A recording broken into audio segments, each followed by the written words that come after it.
Hindi pa man tapos gawin ng Ifugao General Hospital, bumigay na ang isang bahagi nito. Ika nga substandard naman ang mga ginamit na materyales sa proyekto. Yan ang inaksyonan ng sumbungan ng bayan. 11 munisipyo sana sa probinsya ng Ifugao ang makikinabang sakaling naitayo ang bagong gusali ng Ifugao General Hospital sa Lagawe. Taong 2009 sinimulan ang proyekto pero hindi pa man ito natatapos, bumigay na ang bahagi ng concrete gutter nito. At mula taong 2013 ay natenga na ang konstruksyon na ayon sa Department of Health ay ginastusan ng 150 milyong piso. Unang pondo, 50 million. Yung ano pa muna. Tapos yung second tranche yata ay 100 million. Yung dating kapitan din dito, siya ang nagreklamo sa Sangguniang Panlalawigan. Kaya nagkaroon ng inspection, nakita nilang may lapses sa construction noon ng building ng tong hospital natin. Pagkatapos na ginagawa nila, tinanggal yung scaffoldings, may nabagdown. Kaya yan ang rason na pinasuspende yung construction. Galing sa Department of Health ang pondo ng proyekto.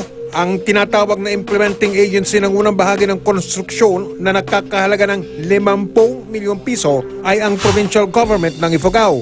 Ang Department of Health Cordillera Administrative Region naman ang nangasiwa sa ikalawang bahagi ng konstruksyon of Phase 2 na nagkakahalaga ng 100 milyong piso. Puro substandard ang ginamit kaya kinakailangan na i-retrofit.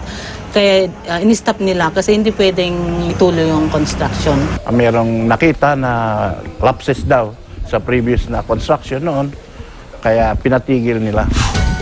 Ipinagtataka pa ng mga residente kung bakit pinayagan noong nakaraang taon ang konstruksyon ng administrative building ng ospital na nasa tabi lang ng natenggang proyekto.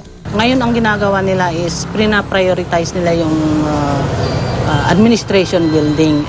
Paano yung mga pasyente kung may magkakasakit, hindi pa naman na bibuild up yung main building, administration building na ang naunang itatayo.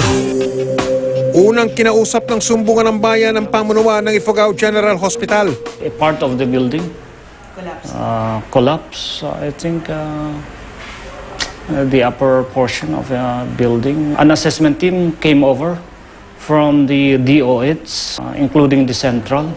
They assessed it and found that there is necessity to rectify or to strengthen the structure. Sa ngayon ay ginagawa na ang tinatawag na retrofitting o pagpapatibay ng pundasyon ng gusali. The retrofitting, which is targeted to be more or less completed by end of December of this year. Ang panig ng DOH, Cordillera Administrative Region at ng Ifugao Provincial Government sa isyong ito, panuorin niyo bukas sa pagpapatuloy ng sumbungan ng bayan.